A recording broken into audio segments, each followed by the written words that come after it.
Hi there. We are back again with another lesson for Malcolm X from the excerpt of his autobiography. This section is called Learning to Read. So we're still continuing with our discussion of his rhetoric, so how he makes his argument. Last time we were looking through this rhetorical framework and we talked about diction or word choice.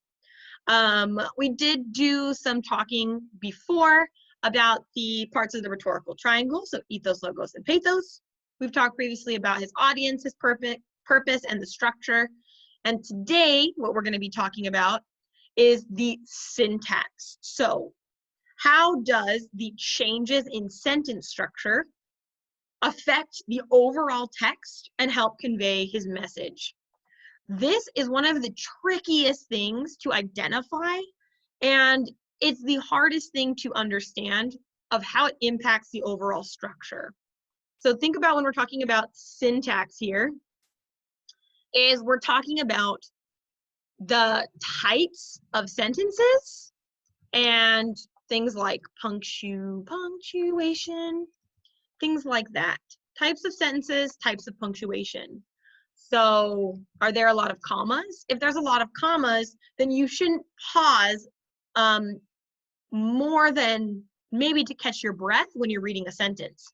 It should read like a continuous long list.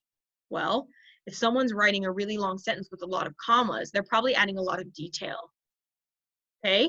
What if it's just long sentences without commas? Well, then you almost should run out of breath when you're reading it. What if it's really short, staccato sentences? Boom, hitting the point across. Okay, that's going to do something different for the message. What if maybe they don't use periods, maybe they use dashes? What should I do there? What does that tell us? Maybe they're using parentheses, so they're going to tell us something that's not the main point, but they want to tell us this other point. That's what we're sort of looking for here, is what's going on with the way the sentences are written. It's sort of complicated, so we're going to go ahead and talk through it today. So last time we left off, he was giving us some specific examples about the types of things he was reading about history that he didn't know, mostly about the impacts of colonization and imperialism. So now we're jumping back into his own personal experience with these books. So I'm going to go ahead and let you read this section, and then I will point out parts that I think are important for sentence structure. Again, you really want to maybe try reading out loud, or you could read in your head, but the purpose here is to get some practice reading complex rhetoric.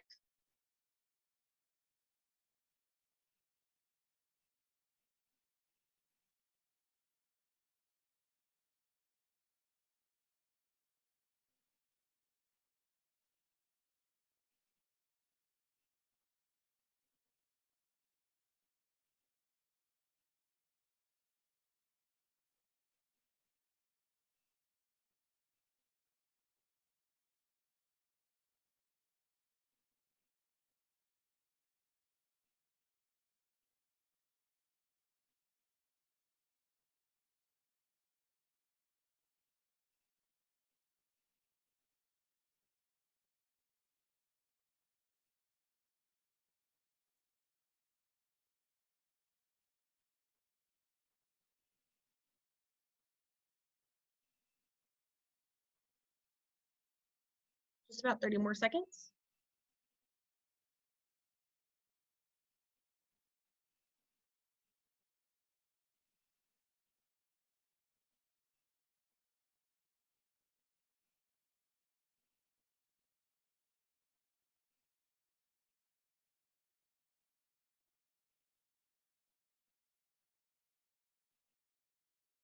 Okay, I will make one side note here. I personally do have a problem with the usage of the word rape in the sentence, but it is the way that Malcolm X originally wrote this text. So I've decided not to censor it, obviously, because I haven't censored anything as we've been reading this whole time. It's important for us to read the text as it was originally written.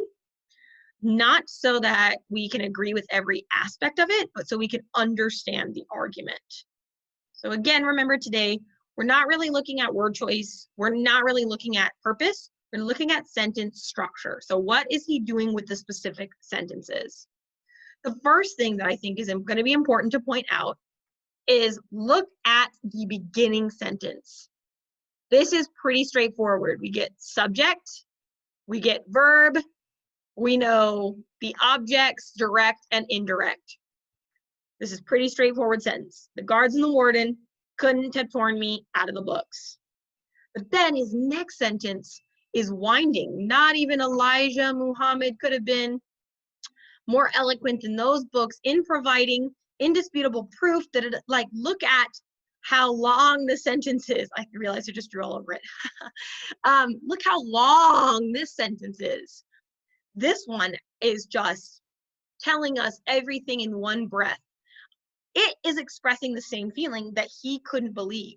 How much proof he had now of sort of the way history had been lying to him. And he gives us this long, winding sentence here. Then this next one, he's going to give us a list. I listen to radio, comma, and television, and I read. Boom, boom, and boom. So this sentence, he's telling us, listen, I've heard it on the radio, I see it on TV, I read it in the newspapers about why white men are afraid of China. So boom, boom, boom, a list. Then this next sentence is quite long as well. But look at the way he's setting it up.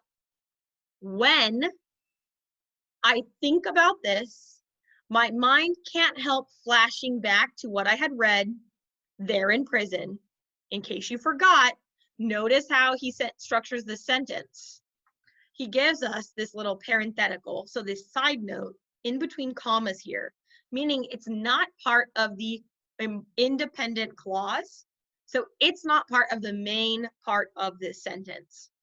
This is additional information. But when he's writing the sentence, he feels it's important to add it in. What does this do for the sentence? So it reminds us that he himself is imprisoned because of this system that he's in. So he's reading and he's like, I can't believe that this is going on. My mind flashes back to what I had read when I was being captive about how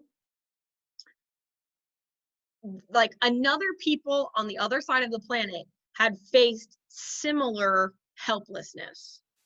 So he's giving us this side note in his sentence structure because he wants us to connect to his own feelings here. Then again, in our sentence, look here, we've got another reference to a specific day. Why would he want to do that? Because he's providing us that specific evidence we need to know that what he's telling us is historical fact. And it is. This is historical fact. White traders went into China with opium and sold it to Chinese people, which is an extremely addictive drug. The Chinese government at the time wanted to get rid of this drug, so they destroyed 20,000 chests of opium. But who was profiting off of China having this opium? Who was selling it to people in China? Of course, that was the white European traders. So they declared war on China for destroying opium. Then look at this. This is a great example of sentence structure here. This is a one-word exclamation. This is an interjection. Why would we want an interjection here? Because he's exasperated. It's so unbelievable to him to explain how upset he is. He doesn't need a whole sentence. So he's got all these long sentences explaining, giving you historical information, and then you get the insertion of author's voice here. Imagine declaring war. Look at the italics, declaring war upon someone who objects to being narcotized. Narcotized, I mean, that's sort of a word here meaning someone who someone who refuses to do drugs. Imagine declaring war on people who don't want to do drugs. He's so exasperated, he can't even have a full sentence here. He conveys his whole thought with one word and an exclamation point. Okay, let's go ahead and move to the next section.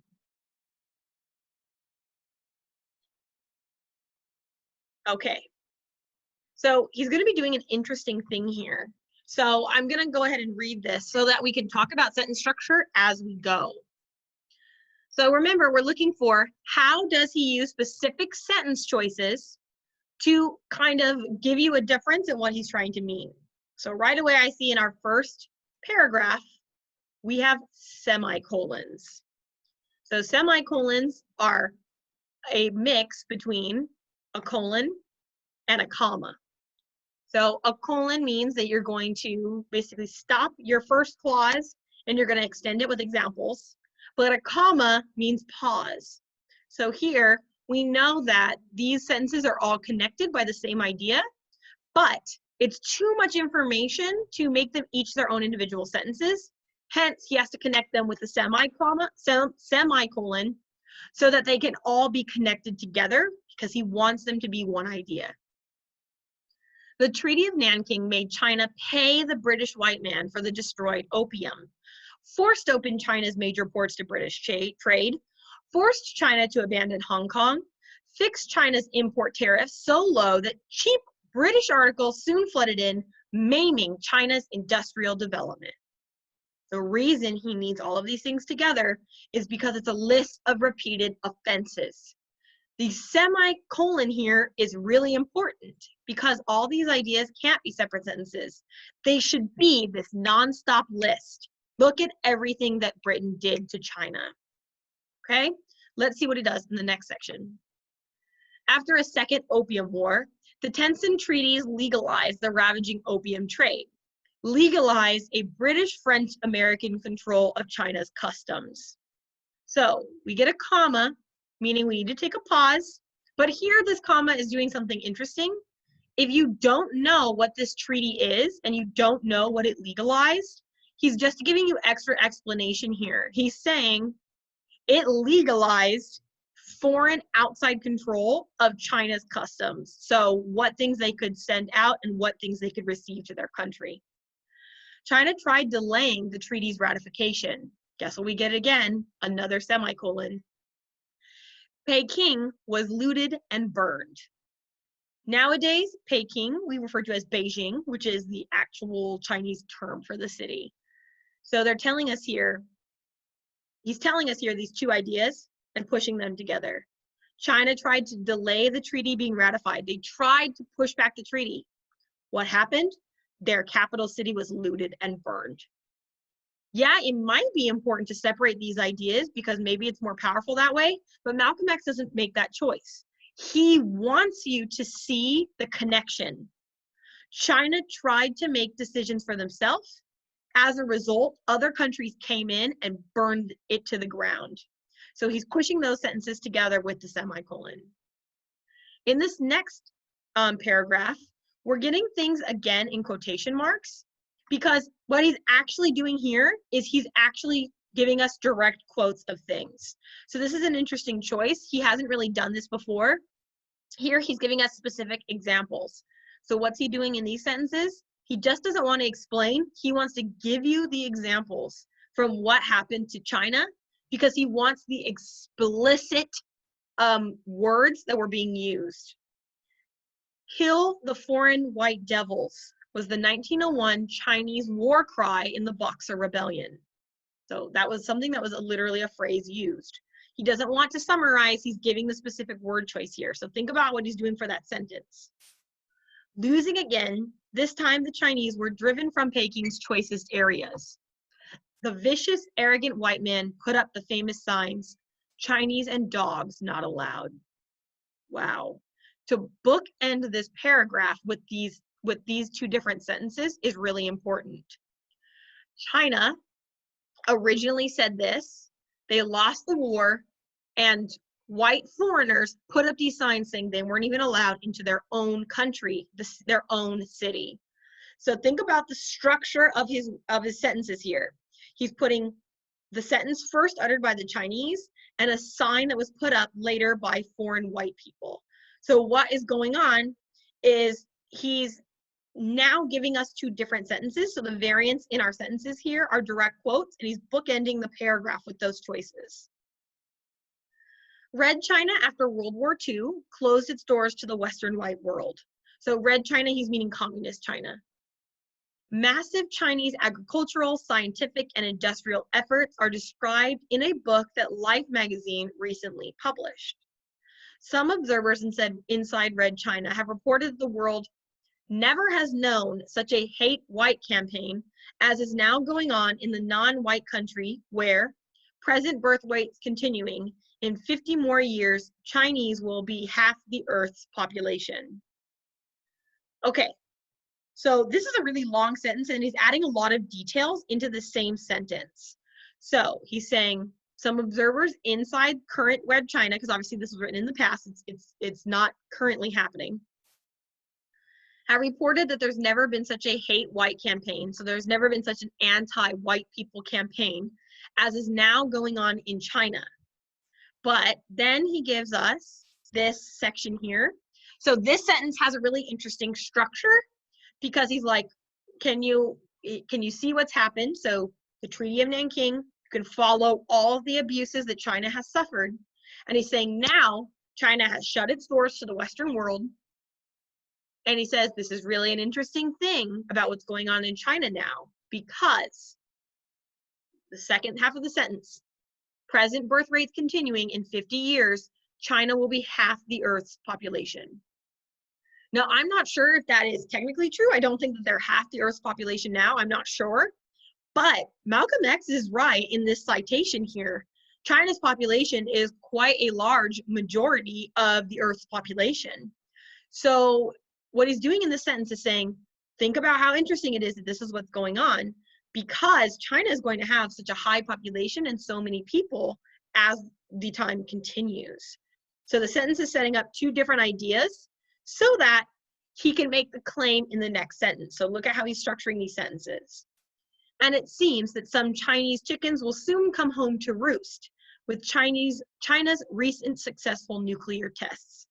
So he's using an idiom, so that means a phrase that is specific to a time, a place, and a culture.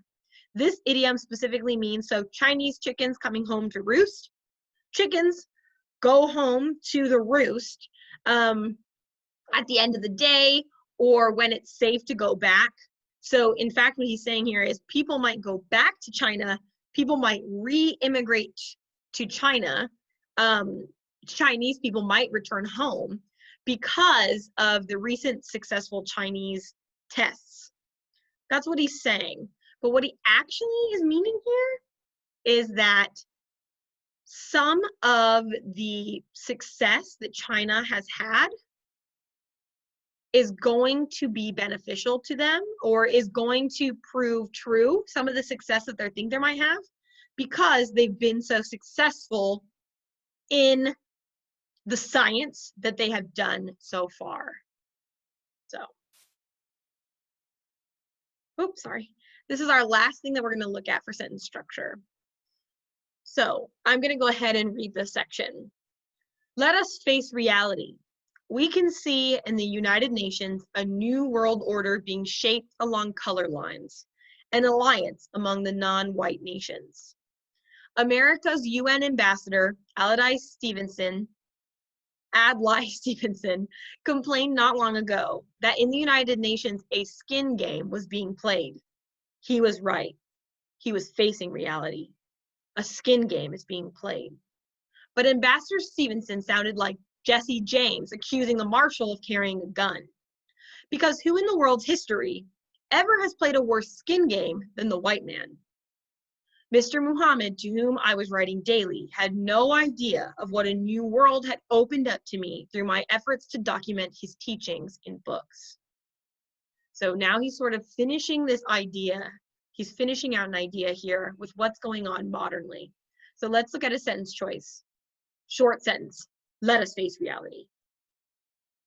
He's giving us long examples here through history and explanations and anecdotes. And now a short sentence. Let us face reality. You should be getting his point of view here. You should be getting that tone. Let us face reality. He uses a short sentence because he wants to stop that train of thought and he wants to transition to this one. We can see in the United Nations a new world order being shaped along color lines. And then a dash here, because what he's doing is he's explaining the previous point. So he felt it important in this sentence to continue that idea by providing a dash. An alliance among the non-white nations. So the color lines that he's talking about is nations that are white are sort of grouping together and nations that are non-white are grouping together. A color line is forming and there's an alliance being made. America's ambassador complained that there was a skin game being played. Again, we see those quotation marks. He's giving us a key idea that he's defining. This skin game is the alliance he mentions earlier. So now look at these short sentences are back again. If he's giving us these short sentences, we should know he's giving us a contrast. Malcolm X is a very eloquent writer, and he uses a lot of long, complex sentences to convey his ideas because he's giving us so many ideas at once. But here he wants to tell us something important, and he's giving us these short sentences. So we should see them for the contrast that they are. He was right. He was facing reality. A skin game is being played. Listen, listen, listen. But the ambassador sounded like Jesse James accusing the marshal of carrying a gun. So this is sort of an analogy as well as almost, he posits it like a simile, but really it's an analogy. Jesse James is the famous outlaw criminal. So you can't, accuse necessarily, if you're the criminal, you can't accuse the marshal, who is sort of like the police officer. You can't accuse them of carrying a gun. If you're a notorious criminal known for shooting and hurting people, you can't claim the other side is doing something wrong by also carrying a gun. So that's what he's saying here. Of course there's a skin game being played. Why wouldn't there be? There's no other defense. And that's when he gives us this question statement. This question statement here, which is a rhetorical question, meaning you don't need to answer. He's posing it like a question, but it's actually a statement of fact. Who else in world history has played a worse skin game than the white man? Who else has done the same thing and put them, put people who are not white as a separate category? So that's interesting. He hasn't really asked many questions before, and now he decides that he's going to use a rhetorical question. So this is a really interesting paragraph. And if we're thinking about sentence structure, we should look at this paragraph and talk about what he's doing rhetorically. Boom, boom, boom, specific to the point sentences that are short, and then a rhetorical question that by now you know the answer to. He doesn't have to answer it for you, you already know. Then we get this last sentence, Mr. Muhammad, to whom I was writing daily, had no idea this new world that was being opened to me. So now we are left with this final question. Where is he going to go next? What now? That's what we're going to talk about on our next session.